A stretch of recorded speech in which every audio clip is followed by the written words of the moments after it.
will go, then a lot of people feel left in the lurch. I saw that in Victoria after the Black Saturday fires.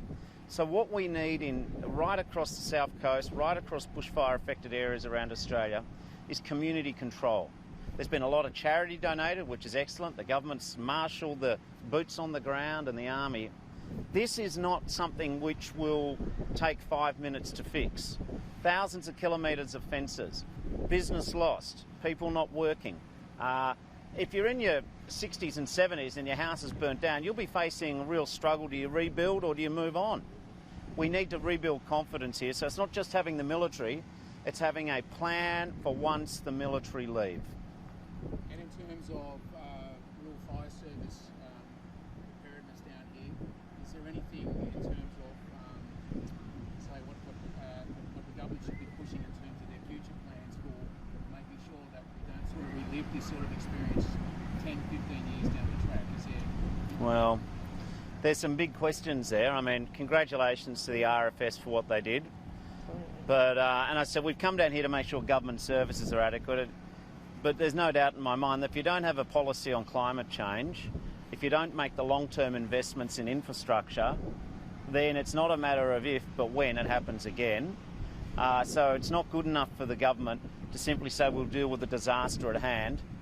Prevention and mitigation always pay off in the long term. That's why I think that we need to have a national conversation. I echo Anthony Albanese's call for the national COAG. Let's get the levels of government together. Because one thing's for sure, it'll happen again. The question is, are we going to forget the lessons of the last number of weeks, or are we going to heed them? And in terms of that, just very quickly, one political question. Sure. In terms of emissions, what sort of levels of emission control or reduction should you advocate? Labor will announce its policy closer to the next election.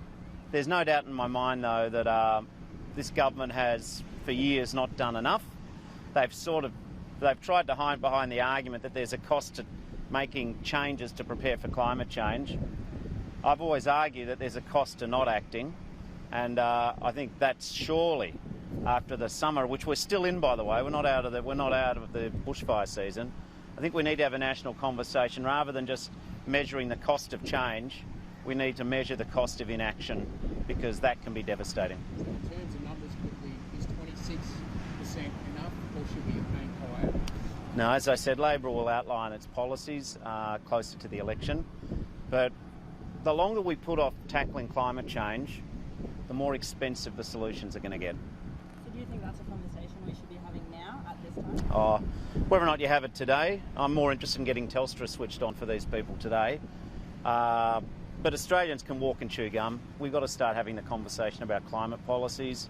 But today, it's with Fiona Phillips, member for Gilmore, just as I'll be with Mike Kelly and been in touch with Darren Chester, the Nationals member in Gippsland.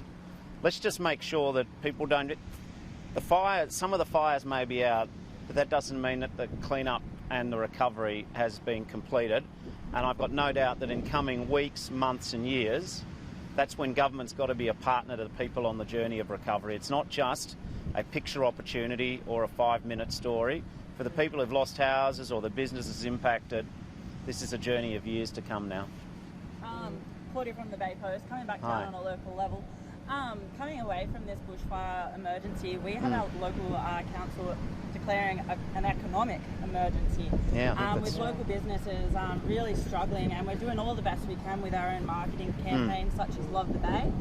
Do you think the government should be focused on marketing right now? Or? There's no doubt that we've got to send a message, and everyone I speak to, they want visitors. Now, once the fires are out and it's safe to do so, this is an amazing patch of countryside. My family and I, we live in Melbourne, but we've come up to the south coast 3 of the last 5 years, and the water's warmer than Bass Strait to begin with. But this is a fabulous piece of Australia, but it can't just be left to council. Like, council only has a certain amount of rate base. This is a national effort, and I think we're long overdue in Australia to have a tourism campaign which says, have your next holiday at home. Australia's got so many places to see and go to that is something practical. You can spend your money, you can get the benefit, but the community benefits too. So perhaps we, it has to be a national push, no question. But Fiona